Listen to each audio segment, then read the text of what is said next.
Hello and welcome. Today, we're diving into something that's absolutely fundamental in early childhood care: how we feed our kids. We're going to cover everything from planning that perfect, nutritious menu all the way to serving it safely.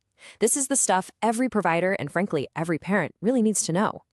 All right, so here's our game plan for today. We're going to start with the blueprint, the foundation for any healthy meal.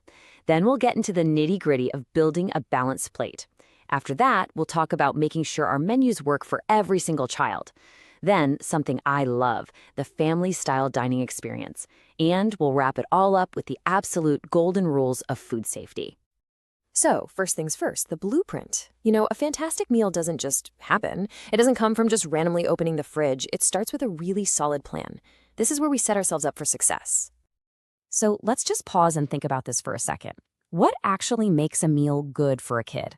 Is it just that it tastes yummy? Or, hey, is it a win if they just eat anything at all? Well, as it turns out, there's a real method to it. And the good news is there are clear guidelines to help us nail it. And this right here gets to the heart of it. This isn't just guesswork. This table shows you the specific meal pattern for a 3 to 5-year-old's lunch, and this is straight from the Child and Adult Care Food Program, or CACFP. You can see the exact minimums right there.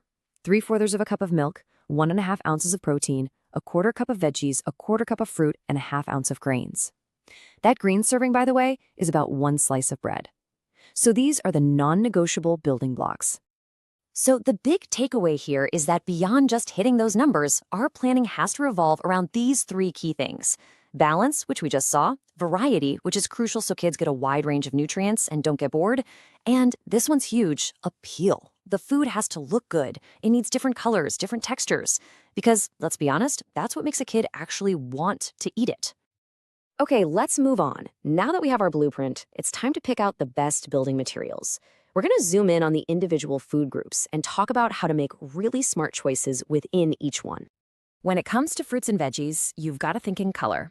Eat the rainbow isn't just a cute saying, it's how you ensure they're getting a ton of different vitamins.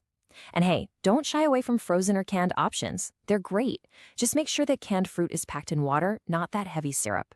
Oh, and here's a pro tip for picky eaters. Kids love to dip. A simple yogurt dip can make carrots or broccoli suddenly seem like the most exciting food on the planet. Now, this is a really important one: the difference between whole and refined grains. See, whole grains, like your brown rice or whole wheat bread, they have the entire kernel. That's where all the good stuff is, the fiber, the vitamins. But refined grains, like white bread, have been milled down and the most nutritious parts are stripped away. Sure, they add some vitamins back in. That's what enriched means. But that amazing fiber? Yeah, that's gone for good. So the goal is always to make at least half the grains you serve whole grains. With proteins and dairy, it's all about making small swaps that have a big impact. Go for lean meats and try to ease up on the heavily processed stuff like hot dogs and chicken nuggets. And here's a super easy hack. Add beans to things kids already love. Toss them in tacos, spaghetti sauce. It's an amazing protein and fiber boost. And for dairy, stick with unflavored, low-fat milk most of the time. And yogurt, it's so versatile. Perfect for smoothies or those veggie dips we were just talking about. Of course, one size does not fit all. A truly fantastic menu plan has to be inclusive. It has to think about the cultural, religious, and dietary needs of every single child who's coming to the table. Let's take vegetarian diets, for instance. It's not just one thing. A lacto-ovo vegetarian will still eat dairy and eggs, which covers a lot of nutritional bases. A vegan diet, though, is 100% plant-based, and that's totally fine. It just means we have to be a little more strategic to make sure all those nutritional needs are met. So for planning for vegetarian diets, we've got to keep these key nutrients in mind. Vitamin B12, for example, you can get from fortified cereals or soy products. Now for iron, which you find in beans and lentils, here is a game-changing tip. Pair it with a food that's high in vitamin C, like bell peppers or oranges. The vitamin C literally helps the body unlock and absorb so much more of that iron. It's a fantastic little trick. All right, let's totally shift gears here. We've talked a lot about what to serve, but how you serve it can be just as important. Let's talk about family-style dining, because it turns mealtime into this incredible learning opportunity. And this is what I love. Look at all the amazing developmental benefits that come from this one simple change in routine. Kids learn to listen to their own hunger cues and only take what they need. Passing bowls and using tongs helps with fine motor skills. And you know what? When they see their friends trying green beans, they're way more likely to try them too. It's a social and educational powerhouse, all happening right there at the lunch table. And if you're thinking this sounds complicated, it's really not. It's just 4 simple steps. 1. Have the kids help set the table. They love having a job. 2. The food goes in serving bowls and gets passed around. 3. The kids serve themselves.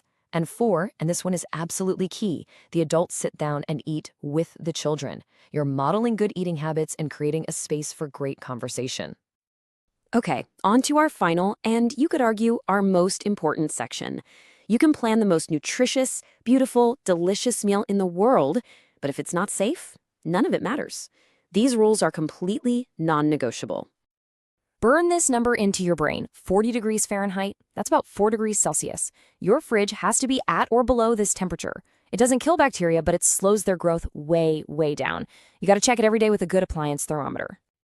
And here's your second magic number, 165 degrees Fahrenheit or 74 Celsius.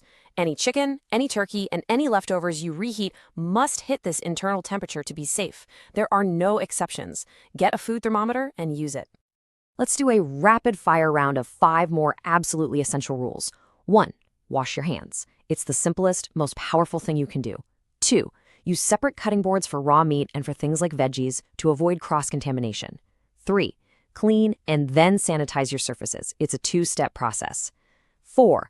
Always, always thaw frozen foods safely in the fridge or microwave, never just on the counter. And 5. Anything left on a child's plate has to go in the trash. No saving it for later. You know, this quote just says it all, doesn't it? Food safety is the foundation. It's the bedrock that all our other efforts in nutrition are built on. It's not just a checklist, it's a fundamental part of keeping children healthy and safe. So as we wrap up, I want to leave you with this question to think about. After all this, the meal patterns, the family-style dining, the temperature checks, what is one small, manageable change you can make this week? Because building a healthier future really does start one meal and one safe choice at a time. Thanks so much for joining me.